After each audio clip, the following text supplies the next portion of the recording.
పాప లేదా బాబు పుట్టిన వెంటనే స్నానం చేయించొచ్చా లేదా అనే డౌట్ చాలా మందికి ఉంటుంది. ఇక అమ్మమ్మ నాన్నమ్మలు అయితే ఎప్పుడెప్పుడు స్నానం చేయించేద్దామని రెడీగా ఉంటారు.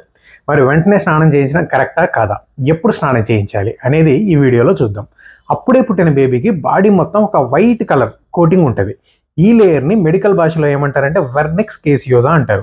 స్నానం చేస్తే ఈ వైట్ లేయర్ పోతుంది. ఈ వైట్ లేయర్ ఉంటే ఏమవుతుందంటే బేబీ టెంపరేచర్ పడిపోకుండా ఉంటుంది, అంటే హైపోథర్మియాలోకి బేబీ వెళ్లకుండా ఉంటుంది. తర్వాత బేబీ బాడీలో షుగర్ లెవెల్స్ మెయింటైన్ చేయడానికి కూడా ఈ వెర్నిక్స్ అనే లేయర్ సహాయం చేస్తుంది.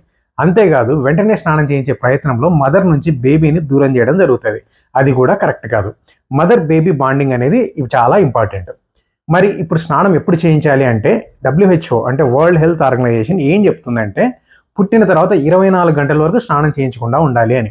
దీనివల్ల బేబీ బాడీ టెంపరేచర్ మెయింటైన్ అవుతుంది, షుగర్ లెవెల్స్ మెయింటైన్ అవుతాయి, మదర్ చైల్డ్ బాండింగ్ కూడా బిల్డప్ అవుతుంది.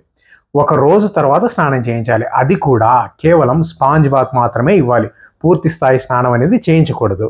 పూర్తి స్థాయి స్నానం ఎప్పుడు చేయించాలంటే ఈ బొడ్డు తాడు ఉంటుంది కదా, అంబిలికల్ కార్డ్ అంటారు, అది పడిపోయాక మాత్రమే నార్మల్ స్నానం చేయించాలి. ఈ బొడ్డు తాడు పడిపోవడానికి 1 వారం నుంచి 2 వారాల దాకా టైం పట్టొచ్చు. అప్పటిదాకా కేవలం స్పాంజ్ బాత్ అంటే ఒక తడిగుడితో తుడవాలి. తొందరపడి సబ్బులు షాంపూలు వాడి పూర్తి స్థాయి స్నానం చేయించే ప్రయత్నం చేయకండి.